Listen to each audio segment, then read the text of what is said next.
Guys welcome back to my mini blog. আজি হৈছে Sunday আৰু গমেই পাই ছানডে হ'লে ঘৰত মই এনে নাথাকোঁ, কাম কৰি থাকোঁ। তো আজি মানে কথাটো হৈছে যে আমাৰ যে ওপৰত কিবা কিবি বনাই আছিলোঁ, মানে কিবা এটা প্ৰজেক্ট কাম কৰি আছিলোঁ। আজি ছানডে, তো আজি সেই কামখিনি মানে এতিয়া আকৌ কণ্টিনিউ কৰিম। তাৰপিছত ওপৰত আমাৰ দেউতাই কাম কৰি আছে, মই বস্তু কিবা কিবি আনিলোঁ, বজাৰ কৰি আনিলোঁ, বাহঁতো আহিছে। তো দেখাই আছোঁ বস্তু মানে নাৰিকলৰ ৰছী আৰু তাঁৰ আনিলোঁ। মই তাঁৰ আৰু ৰছী লৈ আহোঁ মানে দেউতাৰ আধা আধি কাম কৰা হ'লেই। আজি কাম কৰা মানুহ বেলেগ নাই, দেউতা আৰু মই। যিহেতু মানে আগে পিছে ভিডিঅ' আপোনালোকে দেখিছে 2-4জন আৰু আমাৰ ভাৰতীয় মানুহ থাকে, কিন্তু আজি তেওঁলোকো নাই, ক'ৰবাত গৈছে। সেইটো কাৰণে দেউতা আৰু মই লাগি আছোঁ।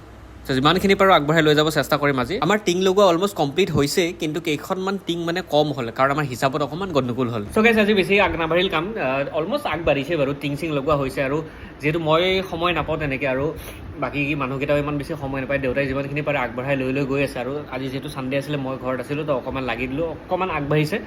বাকী অকণমান টিং অকণমান শ্বৰ্টেজ হৈ গ'ল, নহ'লে আজিখিনি কমপ্লিট হৈ গ'ল হয়। বাৰু একো নাই, লাহে লাহে কৰি গৈছোঁ। আমি কি প্ৰজেক্ট কৰি আছোঁ, কি আপোনালোকে লাহে লাহে গম পাই থাকিব।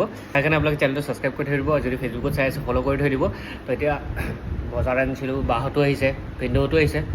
গাহৰি আনিছিলোঁ, মই মাছ আনা নাই, বাহঁতে মাছ আনিছে, মই গাহৰি আনিছোঁ। কিন্তু যাই পেলাই খাব লাগে। Bye bye.